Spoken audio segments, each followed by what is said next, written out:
ಎಲ್ರಿಗೂ ನಮಸ್ಕಾರ. ಇದು ಭಾಳ ಇತಿಹಾಸ ಇರ್ತಕ್ಕಂಥ ಒಂದು ದೇವಾಲಯ, ಶ್ರೀ ರಾಮೇಶ್ವರ ಸ್ವಾಮಿ ದೇವಾಲಯ. ಇದು ಪೂರ್ವ ಹೆಸರು ಬಂದು ಓಕಳಿಪುರಂ ರಾಮಲಿಂಗೇಶ್ವರ ದೇವಾಲಯ ಅಂತೇಳಿ ಹೆಸರುವಾಸಿಯಾಗಿದೆ. ಕೆಲವು ದಾಖಲೆಗಳು ಇತಿಹಾಸ ಪುಟವನ್ನು ತೆರೆದಾಗ ಇದು ಕೆಂಪೇಗೌಡ ಕಾಲದಲ್ಲಿ ನಿರ್ಮಾಣ ಆದಂಥ ದೇವಾಲಯ ಅಂತ ತಿಳಿಸ್ತಾರೆ. ಇದು ಮೊದಲು ದೇವಾಲಯ ಇದ್ದಿದ್ದು ಓಕಳಿಪುರಂ ಕೆರೆಯಲ್ಲಿ ಇದ್ದಂಥ ಒಂದು ದೇವಾಲಯ ಇದು. ಅಲ್ಲಿ ಅವನತಿ ಆದಮೇಲೆ ಮೈಸೂರು ಮಹಾರಾಜರು ಮತ್ತು ಆಲ್ಬರ್ಟ್ ವಿಕ್ಟರ್ ಅಂತ ಇಂಗ್ಲೆಂಡ್ ರಾಜಕುಮಾರ ಈ ಒಂದು ಭೇಟಿಯಾದ ಸಂದರ್ಭದಲ್ಲಿ ಈ ಚಾಮರಾಜಪೇಟೆ ಬಡಾವಣೆ ನಿರ್ಮಾಣ ಆಗುತ್ತೆ. ಈ ಚಾಮರಾಜಪೇಟೆ ಬಡಾವಣೆ ಬಂದು ಬೆಂಗಳೂರು ನಗರದ ಮೊದಲ ಬಡಾವಣೆ. ಇದಕ್ಕೆ ಇತಿಹಾಸ ಬಂದು ಒಂದು 135 ವರ್ಷಗಳ ಕಾಲ ಇತಿಹಾಸ ಇರ್ತಕ್ಕಂಥ ಒಂದು ಬಡಾವಣೆ. ಈ ದೇವಾಲಯ ಇಲ್ಲಿ ಬರೋದಕ್ಕೆ ಮೂಲ ಕಾರಣ ಏನಂದರೆ, ಅಲ್ಲಿ ಓಕಳಿಪುರಂ ಕೆರೆಯಲ್ಲಿ ಇದ್ದಂಥ ದೇವಾಲಯ ಅವನತಿ ಆದಮೇಲೆ ಇಲ್ಲಿ ಅವತ್ತು ಇದ್ದಂಥ ಭಾಳ ಹಿರಿಯರು, ಗರುಡಾಚಾರ್ಯರು, BK ಗರುಡಾಚಾರ್ಯವರು, ಕರ್ಪೂರ ಶ್ರೀನಿವಾಸರಾಯರು ಮತ್ತು ವಿಶ್ವೇಶ್ವರಯ್ಯವರು ಸೇರಿ ಈ ದೇವಾಲಯನ ಪುನರ್ನಿರ್ಮಾಣ ಮಾಡಬೇಕಂತೇಳಿ ಒಂದು ಸಂಕಲ್ಪನ ಮಾಡಿಕೊಂಡು ಇಲ್ಲಿ ಜಾಗಕ್ಕೊಂದು ವ್ಯವಸ್ಥೆ ಮಾಡಬೇಕು ಅಂತ ಯೋಚನೆ ಮಾಡಿದಾಗ ವಿಶ್ವೇಶ್ವರಯ್ಯರ ಸೋದರ ಮಾವ H. ರಾಮಯ್ಯ ಅವರು 3.5 ಎಕರೆ ಜಾಗವನ್ನು ಈ ರಾಮೇಶ್ವರ ದೇವಾಲಯ ಪುನರ್ ಪ್ರತಿಷ್ಠಾಪನೆ ಮಾಡೋದಕ್ಕೆ ಅವರು ದಾನವಾಗಿ ಕೊಟ್ಟಂಥ ಒಂದು ಜಾಗ ಇದು. ಭಾಳ ವಿಶಾಲವಾಗಿರ್ತಕ್ಕಂಥ 3.5 ಎಕರೆ ಜಾಗ. ಈ ದೇವಾಲಯದಲ್ಲಿ ಇನ್ನೊಂದು ಇತಿಹಾಸ ಏನಂದರೆ, ಮೈಸೂರು ಮಹಾರಾಜು ನಾಲ್ವಡಿ ಕೃಷ್ಣರಾಜೇಂದ್ರ ಒಡೆಯರ 21ನೇ ವರ್ಧಂತಿಗೆ ಈ ದೇವಸ್ಥಾನ ಮುಂಭಾಗದಲ್ಲಿ ಒಂದು ಮುಖಮಂಟಪನ ನಿರ್ಮಾಣ ಮಾಡ್ತಾರೆ. ಅದಾದಮೇಲೆ ಆ ಒಂದು ವರ್ಷದಲ್ಲೇ ಕೃಷ್ಣರಾಜ ಮಂದಿರ ಅಂತೇಳಿ ಒಂದು ಮಂದಿರ ನಿರ್ಮಾಣ ಮಾಡ್ತಾರೆ. ಇಲ್ಲಿ ಕೃಷ್ಣರಾಜ ಮಂದಿರ ಏನಂದರೆ, ಆಗಿನ ಕಾಲದಲ್ಲಿ ಈ ರಾಮೋತ್ಸವ ಕಾರ್ಯಕ್ರಮ, ಸಂಗೀತ ಕಾರ್ಯಕ್ರಮಗಳ ಮಾಡಬೇಕಾದ್ರೆ ಅನೇಕ ಕಲಾವಿದರು, ಹೆಸರಾಂತ ಕಲಾವಿದರುಗಳು ಬಂದು ಇಲ್ಲಿ ಅಭ್ಯಾಸನ ಮಾಡಿ ಮಾರನೇ ದಿವಸ ಹೋಗಿ ಸಂಗೀತ ಕಚೇರಿ ನಡೆಸ್ಕೊಂಡು ಬರ್ತಾಯಿದ್ರು. ಈ ದೇವಾಲಯದಲ್ಲಿ ಒಂದು ವಿಶಿಷ್ಟವಾದ ಒಂದು ವಿಶೇಷ ಏನಂದರೆ, 2 ಗರುಡಗಂಬ ಇರ್ತಕ್ಕಂಥ ಒಂದು ದೇವಾಲಯ. ಇದು ನಮ್ಮ ರಾಜ್ಯದಲ್ಲಿ ಭಾಳ ಅಪರೂಪವಾದಂಥ ಒಂದು ದೇವಾಲಯ. ಒಂದು ಶಿವನಿಗೆ, ಒಂದು ರಾಮನಿಗೆ ಇರ್ತಕ್ಕಂಥ 2 ಗರುಡಗಂಬ ಇರ್ತಕ್ಕಂಥ ಒಂದು ದೇವಾಲಯ. ಈ ಇತಿಹಾಸ ಪುಟದಲ್ಲಿ ಕೇಳಿದಾಗ ಏನಾಗುತ್ತೆ, ನಮ್ಮಲ್ಲಿ ಚಾಮರಾಜಪೇಟೆ ಅನೇಕ ಸಂಗೀತ ಕಲಾವಿದಗಳು ಇದ್ದರು. ಹೊನ್ನಬ್ಬ ಭಾಗವತರು ಇದ್ದರು, ಶೇಷಾದ್ರಿ ಗವಾಯಿ ಅವರು ಇದ್ದರು, ಕವಿಗಳಾದಂಥ V. ಸೀತಾರಾಮಯ್ಯರು, ಅವ್ರದ್ದೆಲ್ಲ ಕೊಡುಗೆಗಳು ಈ ದೇವಾಲಯಕ್ಕೆ ಬಂದಿದೆ. ಮತ್ತೊಂದು ವಿಶೇಷ ಅಂದರೆ, ನಮ್ಮ ವಿಶ್ವದ ವಿಖ್ಯಾತ ವಿಜ್ಞಾನಿ CV ರಾಮನ್ ಅವರು ಈ ದೇವಸ್ಥಾನಕ್ಕೆ ಆಗಾಗ ಬಂದು ಭೇಟಿಯನ್ನು ಕೊಡ್ತಾಯಿದ್ರು. ಮತ್ತೊಬ್ಬರು ವಿಶೇಷ ಏನಂದರೆ, ನಮ್ಮ ರಾಷ್ಟ್ರಕವಿ ಕುವೆಂಪುರವರು ಈ ದೇವಾಲಯಕ್ಕೆ ಆಗಾಗ ಬಂದು ಭೇಟಿ ಕೊಟ್ಟು ಈ ದೇವಾಲಯದ ಬಗ್ಗೆ ಅನೇಕ ಸಾರಿ ಜನಗಳಿಗೆ ವಿಚಾರವನ್ನು ತಿಳಿಸಿದ್ದಾರೆ. ಮತ್ತೆ ಒಂದು ವಿಶೇಷ ಏನಂದರೆ, ಈ ದೇವಾಲಯ ನೀವು ಮುಖಮಂಟಪ ಒಳಗೆ ಬಂದಾಗ 2 ಗರುಡಗಂಬ ಕಾಣಿಸುತ್ತೆ. ಕೃಷ್ಣರಾಜ ಮಂದಿರ ನನ್ನ ಬಲಗಡೆ ಇದೆ. ಈ ಕೃಷ್ಣರಾಜ ಮಂದಿರದಲ್ಲಿ ಈ ಸಂಗೀತದ ಒಂದು ಇತಿಹಾಸ ಪುಟ ಸೇರಿದಾಗ ಬೆಂಗಳೂರು ನಗರದ ಮೊದಲ ಕನ್ನಡ ಶಾಲೆ ಪ್ರಾರಂಭ ಆಗಿದ್ದು ಇದೇ ಒಂದು ನಮ್ಮ ದೇವಸ್ಥಾನ ಆವರಣದಲ್ಲಿ. ಇದಕ್ಕೆ ಅನೇಕ ಹೆಸರಾಂತ ನಮ್ಮ ಕನ್ನಡ ಚಿತ್ರರಂಗದ ಹೆಸರಾಂತ ಕಲಾವಿದರಾದಂಥ ಸಾಹಸಸ್ಮ ವಿಷ್ಣುವರ್ಧನ್ ಅವರು, ರಮೇಶ್ ಭಟ್, ಡಾಕ್ಟರ್ ಪ್ರಕಾಶ್ ಅವರು, ಅನೇಕ ಹೆಸರಾಂತವರು ಇಲ್ಲಿ ವಿದ್ಯಾಭ್ಯಾಸ ಮಾಡಿದ್ರು. ನಿಮಗೆ ಎಡಗಡೆ ಬಂದಾಗ ಒಂದು ಮುಖಮಂಟಪ ಕಾಣಿಸುತ್ತೆ. ಅದು ನಾವಿಲ್ಲಿ ದೇವಸ್ಥಾನದಲ್ಲಿ ಕಲ್ಯಾಣೋತ್ಸವ ಕಾರ್ಯಕ್ರಮ ಮಾಡಬೇಕು ಅನ್ನೋ ಒಂದು ಆಗಿನ ಕಾಲದ ಜನಗಳು ಮತ್ತೊಂದು ಬೇಡಿಕೆ ಇಟ್ಟಾಗ ಮೈಸೂರು ಸಂಸ್ಥಾನದಲ್ಲಿ ದಿವಾನರಾಗಿದ್ದಂಥ PN ಕೃಷ್ಣಮೂರ್ತಿ ಅವರು ನಿರ್ಮಾಣವನ್ನು ಮಾಡಿಕೊಟ್ರು. ಈಗ ಹಾಗೇ ಇದೆ. ಇದು 1903 ನನಗೆ ಇತಿಹಾಸದಲ್ಲಿ ಹೇಳಿದ್ರೆ, ಇದು 25/6/1905 ಈ ದೇವಸ್ಥಾನಕ್ಕೆ ಮುಖಮಂಟಪವನ್ನು ಮೈಸೂರು ಮಹಾರಾಜರು ನಿರ್ಮಾಣ ಮಾಡ್ತಾರೆ.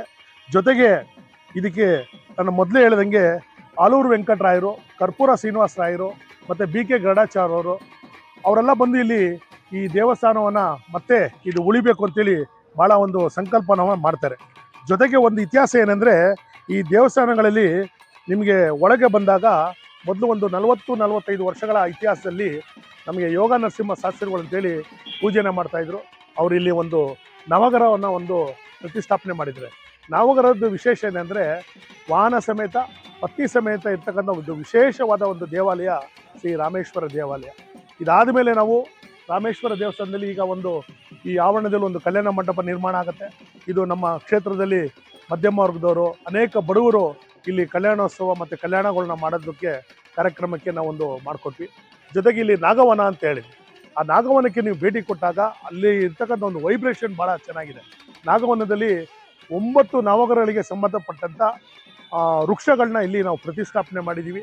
ಅನೇಕ ಭಕ್ತರು, ನಮ್ಮ ಸನಾತನ ಧರ್ಮ ಮತ್ತು ಹಿಂದೂ ಧರ್ಮದ ಅನೇಕ ಭಕ್ತರುಗಳು ಬಂದು ಇಲ್ಲಿ ಆ ವೃಕ್ಷಗಳನ್ನ ಪ್ರದಕ್ಷಿಣೆ ಮಾಡಿ ಅವರ ಬೇಡಿಕೆಗಳನ್ನ ಈಡೇರಿಸ್ಕೊಳ್ತಾರೆ. ಮತ್ತು ಶಿವನ ದೇವಾಲಯಕ್ಕೆ ಒಳಗೆ ಬಂದಾಗ ಶಿವನ ಲಿಂಗ ಮರಳಾಗಿರ್ತಕ್ಕಂಥ ಒಂದು ಲಿಂಗ ಅದು. ಅಲ್ಲಿ ನೀವು ಅಭಿಷೇಕ ಮಾಡ್ಬೇಕಾದ್ರೆ ನೀವು ಏನು ನದಿ ದಡದಲ್ಲಿ ಹೋದಾಗ ಆ ಮರಳು ಶಬ್ದಗಳು ಬರ್ತದೆ, ಈ ಅಭಿಷೇಕ ಮಾಡಿದಾಗ ಶಬ್ದ ಬರ್ತಕ್ಕಂಥದ್ದು ನೀವು ಕಾಣ್ಬೋದು. ಇದು ಈ ವಿಶೇಷ. ಜೊತೆಗೆ ಈ ನಮ್ಮ ರಾಮೇಶ್ವರ ದೇವಸ್ಥಾನ ಇಡೀ ನಮ್ಮ ದಕ್ಷಿಣ ಕಾಶಿಲಿ ಅನೇಕ ಜನ ಕಾಶಿಗೆ ಮತ್ತು ರಾಮೇಶ್ವರ ದಕ್ಷಿಣ ರಾಮೇಶ್ವರಕ್ಕೆ ಯಾರು ಹೋಗೋಕ್ಕಾಗಲ್ಲ, ಇಲ್ಲಿ ಬಂದು ದೇವರ ದರ್ಶನವನ್ನು ಮಾಡಿ ಅವರ ಒಂದು ಬೇಡಿಕೆಗಳನ್ನ ಅವರ ಒಂದು ಸಂಕಲ್ಪಗಳನ್ನ ಇಲ್ಲಿ ಈಡೇರಿಸತಕ್ಕಂಥ ಒಂದು ಪುಣ್ಯಕ್ಷೇತ್ರ ಶ್ರೀ ರಾಮೇಶ್ವರ ದೇವಾಲಯ.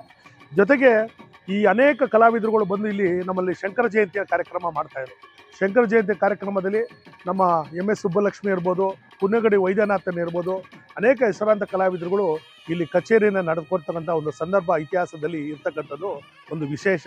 ಜೊತೆಗೆ ನಾವು ಇಲ್ಲಿ ನಮ್ಮ ಕ್ಷೇತ್ರದ ಜನಪ್ರಿಯ ಶಾಸಕರು BZ ಜಮೀರ್ ಅಹ್ಮದ್ ಅವರ ಒಂದು ಸಹಕಾರ ಮತ್ತು ಪ್ರೋತ್ಸಾಹದೊಂದಿಗೆ ನಾವು ಅಭಿವೃದ್ಧಿ ಸಮಿತಿ ಅಧ್ಯಕ್ಷರಾಗಿ ಬಂದ ಮೇಲೆ ಇಲ್ಲಿ ದೇವಸ್ಥಾನನ ಅನೇಕ ಅಭಿವೃದ್ಧಿ ಕಾಣ್ತಾ ಇದ್ದೀವಿ. ಜೊತೆಗೆ ಇವತ್ತಿನ ನಮ್ಮ ಮುಜರಾಯಿ ಸಚಿವರಾದ ರಾಮಲಿಂಗ ರೆಡ್ಡಿ ಸಾಹೇಬರು ನಾವು ಏನೇನು ಬೇಡಿಕೆಗಳು ನಮ್ಮ ದೇವಸ್ಥಾನ ಅಭಿವೃದ್ಧಿ ಕಾರ್ಯಕ್ರಮಗಳಿಗೆ ಅವರಲ್ಲಿ ಹೋಗಿ ನಾವು ಕೇಳ್ಕೊಂಡಾಗ ಪೂರ್ಣವಾದ ಸಹಕಾರವನ್ನು ಕೊಟ್ಟು ಇವತ್ತು ನಮ್ಮ ದೇವಸ್ಥಾನ ಭಾಳ ವಿಶಾಲವಾಗಿ ಸುಂದರವಾಗಿ ಬರ್ತಕ್ಕಂಥಕ್ಕೆ ಅವ್ರು ನಮಗೆ ಸಹಕಾರ ಕೊಟ್ಟಿದ್ದಾರೆ.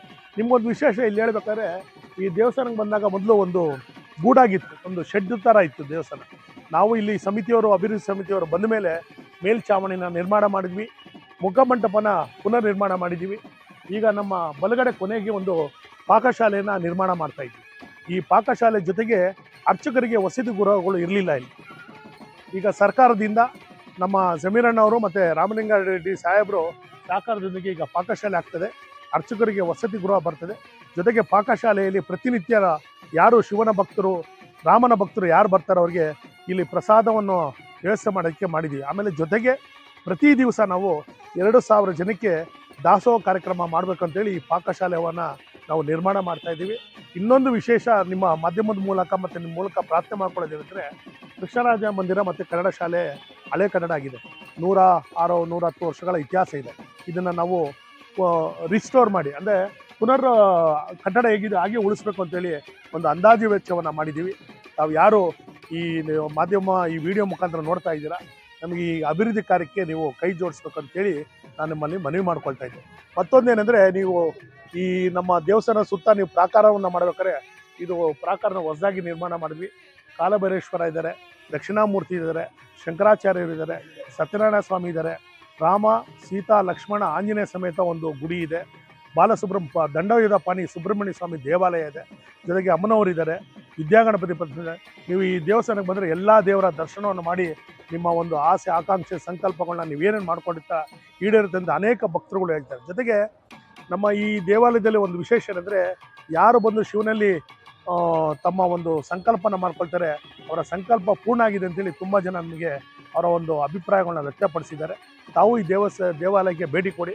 ಇದು ಭಾಳ ಇತಿಹಾಸ ಇರ್ತಕ್ಕಂಥ ದೇವಾಲಯ. ಜೊತೆಗೆ ನಾನು ಮೊದಲೇ ಹೇಳ್ದಂಗೆ ಕೆಂಪೇಗೌಡರ ಕಾಲದಲ್ಲಿ ನಿರ್ಮಾಣ ಆದಂಥ ದೇವಾಲಯದ ಒಂದು ಇತಿಹಾಸ ಇದೆ. ಕೆಂಪೇಗೌಡರ ಕಾಲದಲ್ಲಿ ನಮ್ಮ ಬಳೆಪೇಟೆ ಕಾಶಿ ವಿಶ್ವನಾಥ, ಹಲಸೂರು ಸೋಮೇಶ್ವರ ದೇವಾಲಯ, ಬೇಗೂರು ನಾಗಲಿಂಗೇಶ್ವರ ದೇವಾಲಯ ಮತ್ತು ಇದು ಚಾಮರಾಜಪೇಟೆ ರಾಮೇಶ್ವರ ದೇವಾಲಯ. ಇದಕ್ಕೆ ಮೊದಲೇ ಹೇಳ್ದಂಗೆ ಮೊದಲ ಮೂಲ ಹೆಸರು ಬಂದು ಓಕಳಿಪುರಂ ರಾಮಲಿಂಗೇಶ್ವರ ದೇವಾಲಯ ಅಂತೇಳಿ ಇದು ಇತಿಹಾಸದಲ್ಲಿ ಇರ್ತಕ್ಕಂಥ ದೇವಾಲಯ.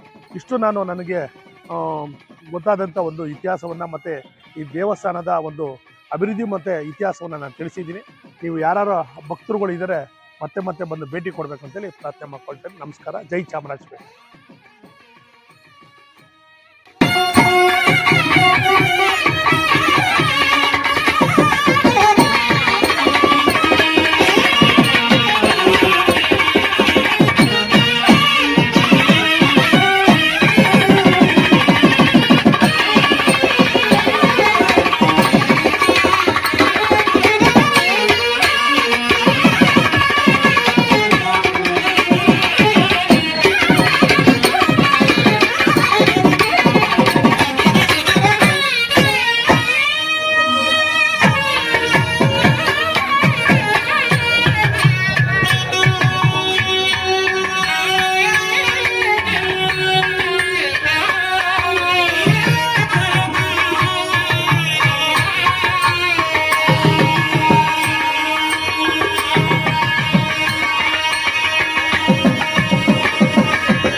ವಿಡಿಯೋ ನಿಮಗೆ ಇಷ್ಟವಾದರೆ ನಮ್ಮ ಮುಂದಿನ ಪ್ರಯಾಣಕ್ಕೆ ನಿಮ್ಮ ಕಿರು ಕಾಣಿಕೆಯಿಂದ ಕೈ ಹಿಡಿಯಿರಿ.